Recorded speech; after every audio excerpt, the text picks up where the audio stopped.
بسم الله والصلاة والسلام على رسول الله. اليوم مع فيديو جديد لعمل المخللات الفاخرة الجميلة. هنعمل اليوم مخلل مكدوس ورق العنب. طبعا استعمل في اي نوع مكسرات بنحبه، هو ما بياخدش مكسرات كتير، ما تخافوش.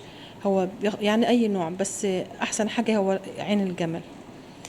اول حاجة هنعمل اللبنة اللي هنحشيها الاول في البيت. هنجيب الزبادي ونحط عندنا في شاش وننزل لغايه ما ينزل كل المصل اللي في اي نوع زبادي، لغايه ما ينزل كل المصل اللي فيه، ونحطه في التلاجة ويبقى ناشف خالص زي الجبنه القريش، مفيش في اي ميه. هنجيب ورق العنب نسلقه، بس الفقره دي انا نسيت احطها في الفيديو.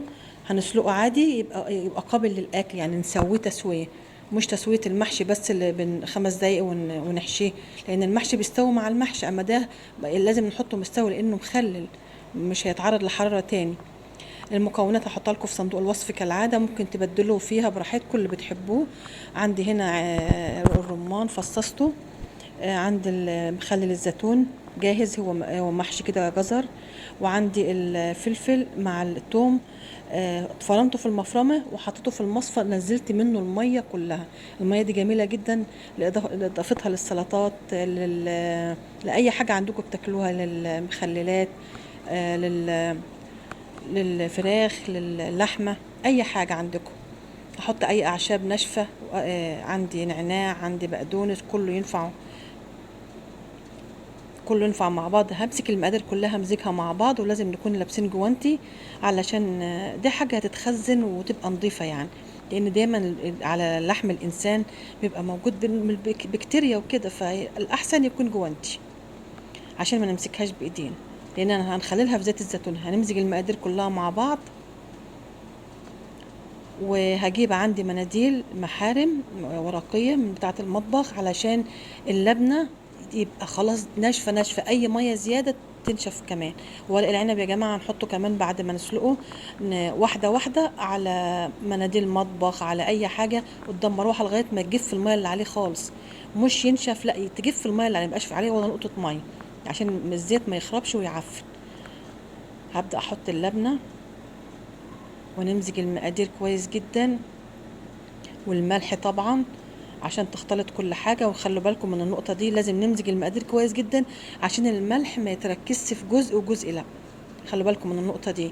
هنمزجها كويس خالص، نفضل نقلب فيها لغاية ما تتمزج كويس عشان الملح يتوزع كويس. هبدأ أصبعها زي صوابع الكفتة عشان تبقى، وأحطها على المحارم، وأجيب ورق العنب ونبدأ نحشي عادي كأننا بنحشي محشي ورق عنب عادي خالص. شايفين؟ عشان أي نقطة مية، مانيش عايزة ولا نقطة مية. عملتهم صوابع كده الاول، وبعدين هنبدأ نحشي مع بعض.